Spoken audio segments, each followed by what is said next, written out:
우리 함께 말씀 보겠습니다. 미가서 2장 말씀입니다. 구약성경 1292페이지 미가서 2장 12절 13절.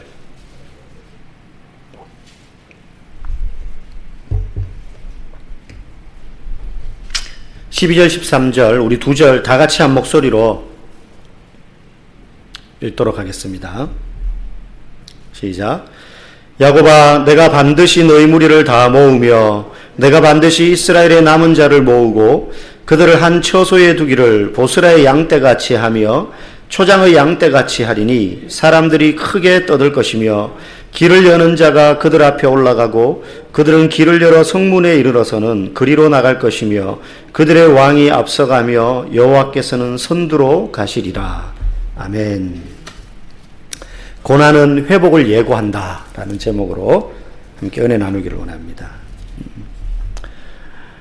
영화의 예고편을 보면 우리가 이제 개봉하기 전에 예고편이 보통 먼저 나오잖아요. 그러면 그 예고편은 뭐 길면 1분, 짧으면 뭐 한 30초, 그 안에 누가 보더라도 와, 이 영화 되게 재밌겠다 싶은 어떤 장면들만 모아놔야 되기 때문에 긴장감 있는 장면, 그런 것들로 이렇게 편집해 놓습니다.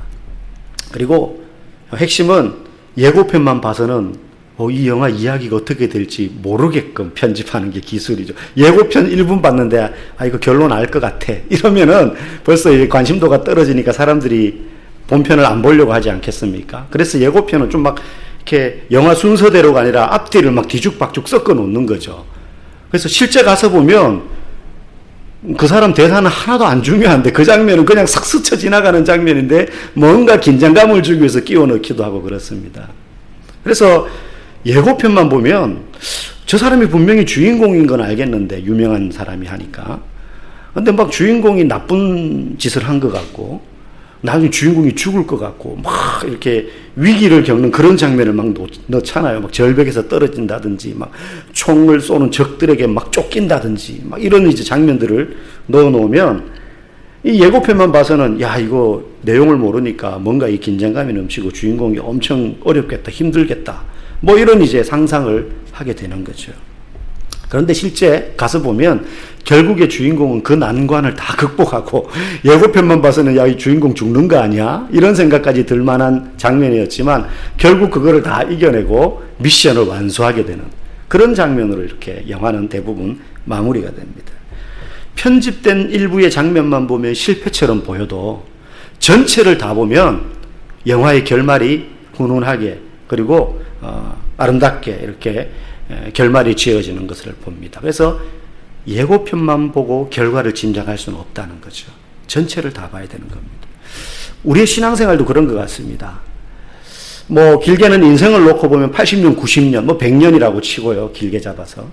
신앙생활을 우리가 그 한 절반 50년, 60년을 한다고 했을 때 마치 예고편을 편집해 놓은 것처럼 우리의 인생에 어려움과 고난의 시간들을 막 겪는 그때에는 내 인생이 실패한 것 같아요.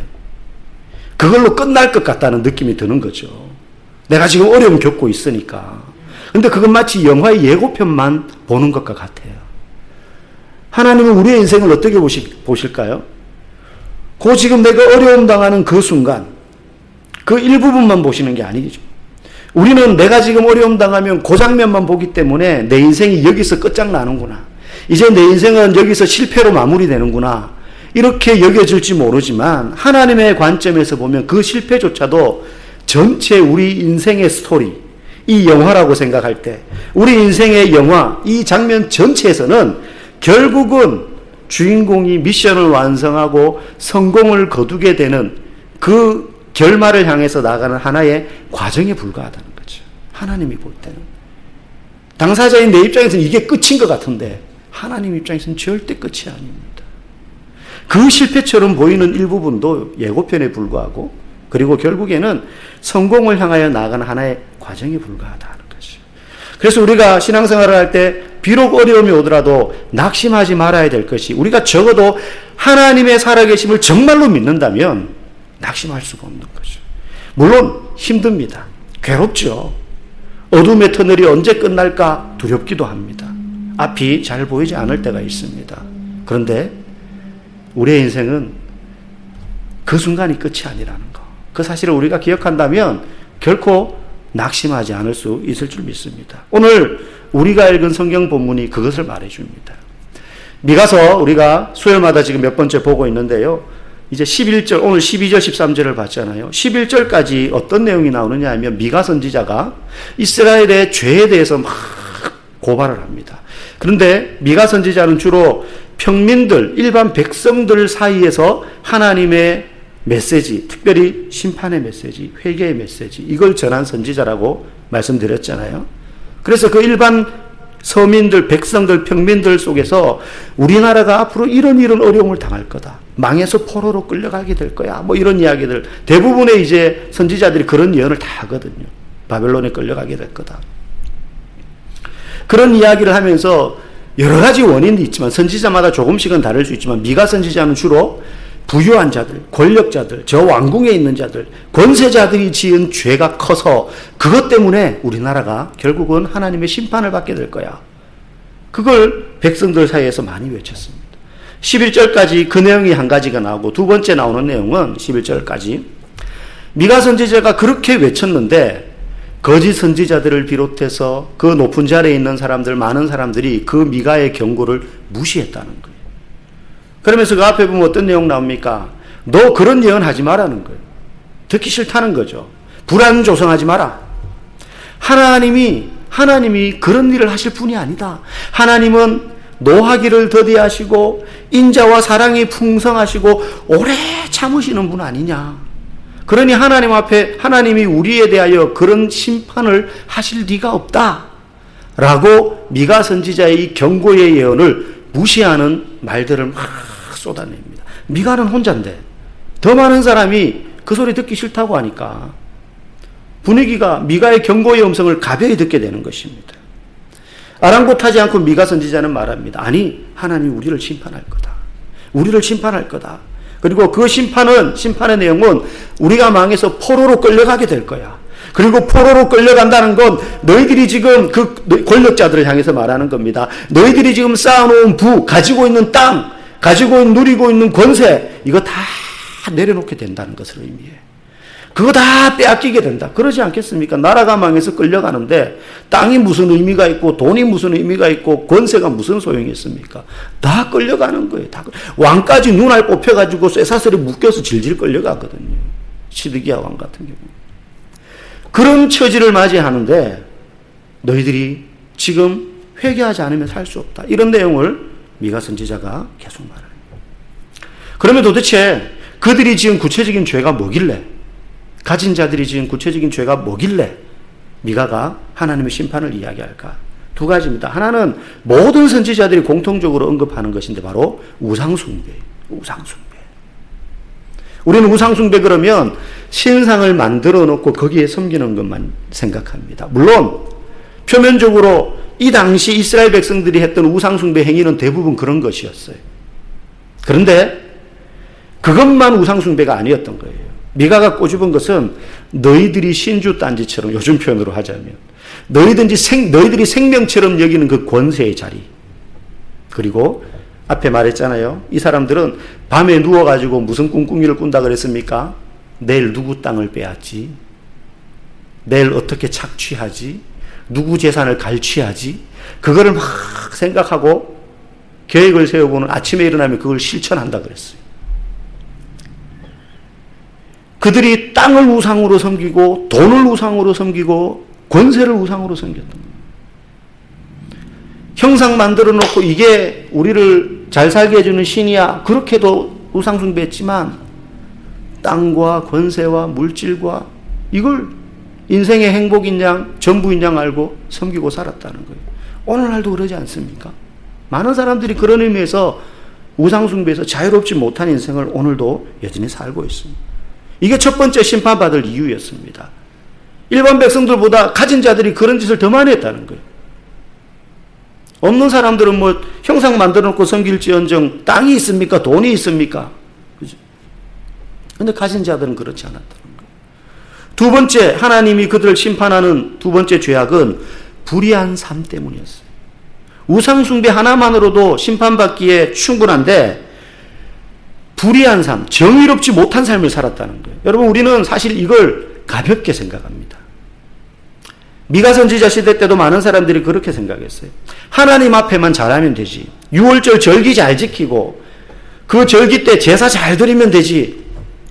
하나님 앞에 나와서 주일 성수하고 예배 잘 드리면 되지. 그렇게만 생각했어요. 그런데 그렇지 않다는 거죠. 예수님도 그 당대에 누구보다도 열심히 율법을 잘 지키고 제사 잘 드리고 신앙 행위를 아주 찰떡같이 잘한다고 인정받았던 바리새인들을 향해서 뭐라고 책망하셨습니까? 마태복음에 보면 23장에 보면 그들에게 예수님이 말씀하십니다. 너희가 회향과 박하와 근처의 11조까지, 전에 말씀드렸잖아요. 우리식으로 말하면 텃밭에 기르는 그 얼마 한 줌도 안 되는 그 적은 고추, 상추 뜯으면 그 딴 고추 100개 따면 10개 11조로 드렸다는 거예요. 얼마나 철저하게 드렸습니까? 우리 중에 텃밭에 11조 드리는 사람이 있습니까? 우리 먹기도 부족한데. 그렇게까지 11조를 철저히 구별해서 바리새인들이 드렸는데 그들을 향해서 예수님 책망하잖아요. 너희가 그렇게 11조는 잘 드리면서 율법에서 말하는 정의와 긍휼과 믿음은 저버렸다. 이것도 행하고 저것도 버리면 안 된다는 거예요. 11조도 그렇게 드리는 대로 드리지만 정의와 긍휼과 그리고 믿음, 이것도 행해야 된다는 거예요. 여러분, 하나님은 우리의 신앙을 어떻게 확인합니까?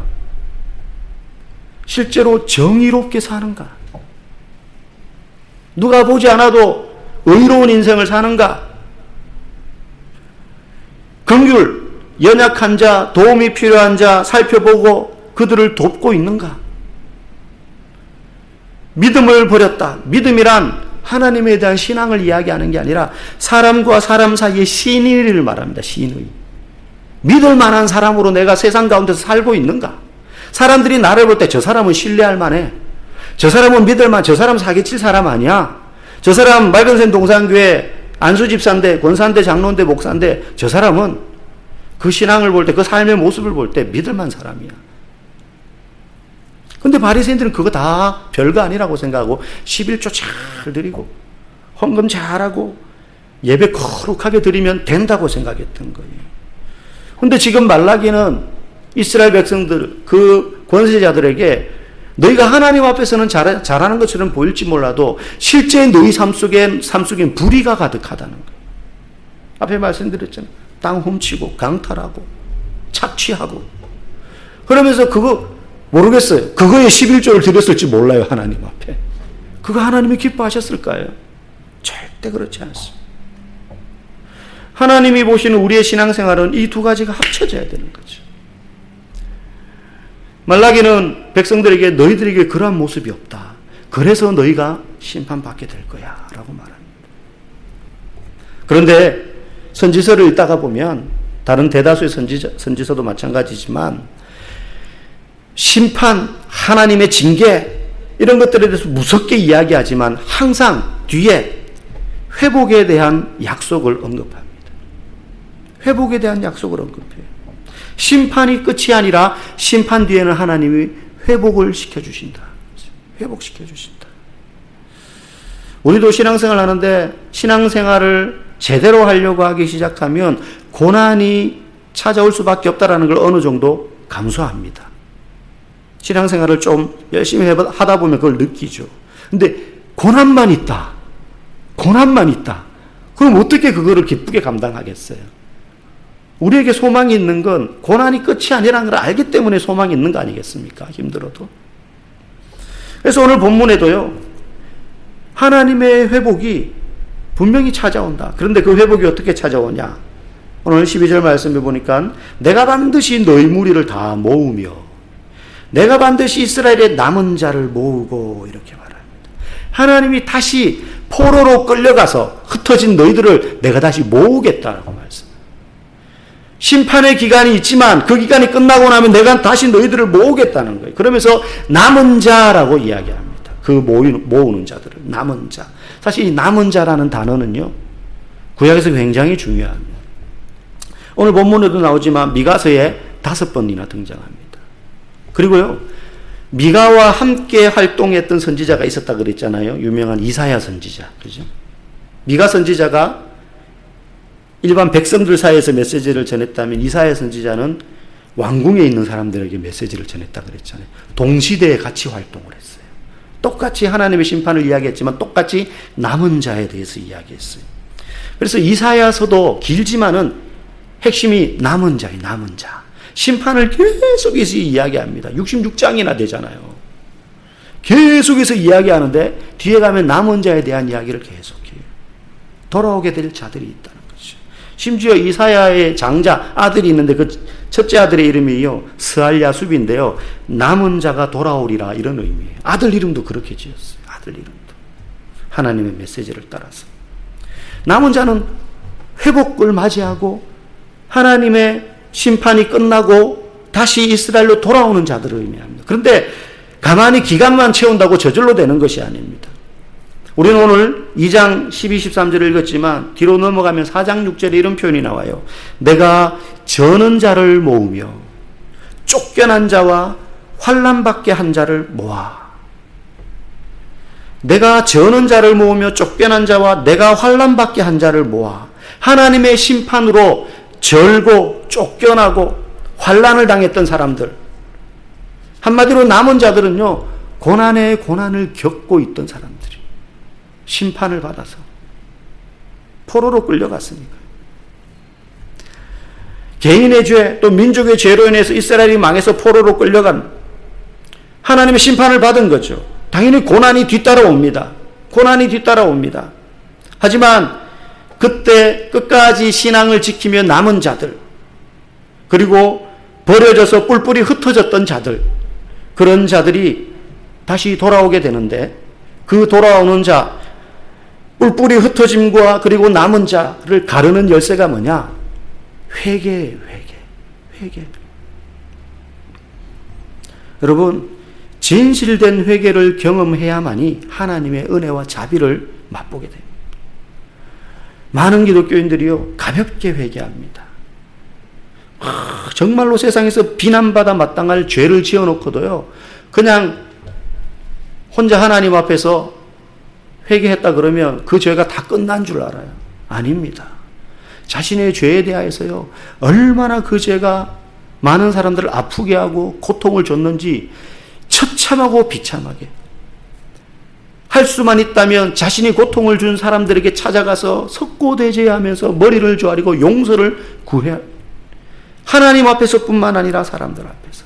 그 행위 자체가 참된에게 진실된 회개를 해야 된다는 것을 의미해요. 그렇게 회개할 때 경험하는 게 하나님의 은혜와 자비예요. 용서의 은혜와 회복의 은혜. 결국 심판을 받아서 70년 동안 바벨론의 포로로 끌려가 있던 자들 중에 이 정도의 회개를 통해서만이 고난을 통과하고 그리고 그들이 남은 자들이 되는 것입니다. 그냥 시간만 버틴다고 되는 게 아니라는 것이죠. 그러므로 하나님의 은혜는 그저 불쌍한 자들에게 베푸는 자선행위가 아닙니다. 하나님의 자신의 죄를 분명히 깨닫고 철저히 그 죄에서 돌아서기 위해서 영혼 깊숙한 곳에서부터 우러나오는 정말로 토로하는 그러한 회개가 있는 사람에게 베풀어지는 것이, 그러니 은혜가 되는 것이죠. 은혜가 되는 것이죠. 그 이후에 진정한 회복이 이루어지는 거예요. 진정한 회복이 이루어지는 거예요.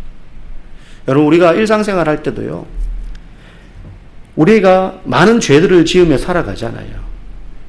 뭐 세상에 지탄받아 마땅한 그런 어마어마한 죄를 매일 짓는 건 아니지만 그런 큰 죄든 자그마한 죄든 아니면 나만 은밀히 알고 있는 죄라 할지라도 하나님 죄 지었네요, 죄송해요, 이게 아니고 정말로 가슴속에 내가 지은 이 죄로 말미암아 예수 그리스도께서 나를 위하여 흘리신 그 보혈의 공로가 혹시나 내 안에서 퇴색되지 않을까 두려워하는 마음으로 다윗이 그랬던 것처럼 내 안에서 주의 성신을 거두지 말아 주십시오. 뭐 우리가 한 번 두 번 죄 짓는다 그래가지고 우리에게 임한 구원의 성령이 떠나는 건 아니지만 그럼에도 불구하고 두렵고 떨림으로 주님, 내 안에 구원의 성령, 하나님의 기쁨이 사라지지 않게 해주십시오. 탄식하고 통곡하며 다윗이 기도했던 것처럼 우리가 그렇게 매일매일 우리의 죄에 대해서 고백하고 회개할 때라야 그 고난의 시간을 견디고 난 다음에 은혜와 자비를 경험하게 되는 것인데, 이스라엘 백성들에게는 그 기간이 70년이 걸린 거예요. 70년 동안 회개하고 회개하는. 우리가 망한 이유가 그때 미가가 그렇게 부르짖고, 이사야 선지자가 부르짖고, 예레미야 선지자가 눈물로 호소하며 외쳤건만 우리가 그걸 무시하고 우리 살고 싶은 대로 살다가 결국 나라가 망해서 집도 빼앗기고 땅도 빼앗기고 돈도 빼앗기고 명예도 잃고 포로가 되어서 비타양살이를 하는구나. 70년 동안 그걸 계속 회개하는 거예요. 계속. 그리고 그 날이 찾아 돌아오게 되는 거예요. 그게 남은 자들이. 여러분, 예수님조차도 이 고난의 기간을 생략하지 않으셨어요. 그분은 하나님의 아들이시고 하나님의 영광 자체이시면서도 우리의 죄를 해결하기 위해서 고통당하셨잖아요. 예수님이 당하신 그 고난이요, 사실은 고스란히 우리가 죄의 대가로 받아야 될 죽음의 고난 아닙니까? 예수님은 그 고난을 당할 하등의 이유가 없는데도 불구하고 예수님조차도 하나님의 구원의 은혜가 우리에게 임하고 회복의 은혜가 임하도록 하기 위해서 예수님조차도 고난을 생략하지 않으셨어요. 정말 피하고 싶은 잔이었는데도 그걸 받으셨어요.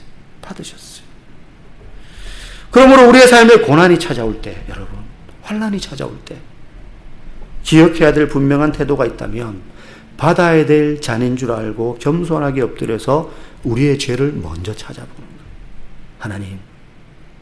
하나님, 내가 지금 이런 어려움을 겪게 되었습니다. 혹시 내가 망각하고 잊어버리고 기억조차 하지 못하는 죄가 있지는 않습니까? 하나님, 제 마음 깊숙한 곳에서 있는 죄들을 들여다볼 수 있게 해주십시오. 그리고는 하나님 주시는 생각나게 하는 것들을 하나하나 고백하는 것이, 하나하나 이야기하는 것이, 한 번 했다고 끝나는 게 아니라 그 죄를 또 이야기하고 또 이야기하는 거예요. 언제까지 내 안에 그 죄에 대한 용서의 기쁨과 구원의 감격과 회복의 기쁨이 다시 솟아날 때까지. 하나님보다 더 의지하는 것은 없는지, 하나님 앞에서는 그럴듯했는데 사회생활에서는 악한 모습이 아니었는지, 하나님의 말씀을 먹기보다 육신의 배를 불리는데 더 우선순위를 둔 적은 없는지. 여러분, 항상 우리의 신앙의 우선순위, 내가 어디에 더 무게를 두고 살았는가가 우리의 참신앙과 거짓신앙을 판가름하는 잣대가 될 수 있습니다. 어쩌면 우리 중에는 지금 남은 자로서 그 고난의 과정을 겪고 있는 분이 계실지도 모르겠습니다. 여러분, 그 과정에서 그 순간 일부분만 본다면 마치 편집된 영화를 보고 결과를 예측하게 되는 것처럼 잘못된 판단을 할 수밖에 없습니다. 하나님, 내 기도를 들으시지 않는구나. 하나님, 내가 지금 어려움 당하는데 외면하시는구나. 내 인생은 이제 버림받았구나. 끝장났구나. 이제 우리 시대에 진정한 부흥은 오지 않는구나. 여러분, 서두에 말씀드린 것처럼 영화의 내용은 끝까지 봐야 됩니다. 예고편만 보고 아이고 망하는구나, 끝장났네, 이럴 게 아니라 전체를 봐야 되는 거죠. 영화에도 반전이 있고 드라마에도 드라마틱한 내용이 전개되지 않습니까? 우리 인생은 영화보다 더 영화 같고 드라마보다 더 드라마 같은 게 우리의 인생 아닙니까? 내일 당장 어떻게 될지 모르잖아요. 그죠? 영화나 드라마는 보다 보면 어느 정도 예상도 돼요. 그죠? 근데 우리의 인생은 예상할 수가 없어요. 그렇기 때문에 지금 내가 고난의 여정, 남은 자로서 그 여정을 통과하고 있다면 그 순간만 보고 낙심할 것이 아니라 그 끝까지 하나님이 우리의 삶을 지켜보고 계시다는 사실을 알고 겸손함으로 우리의 자신을 돌아보며 회개의 자리로 나아가는 사람이 현명한 결정을 하는 것인 줄 믿습니다. 그 과정에서 우리는 끊임없이 도전을 받게 될 것입니다. 시험에 빠지게 될 것입니다.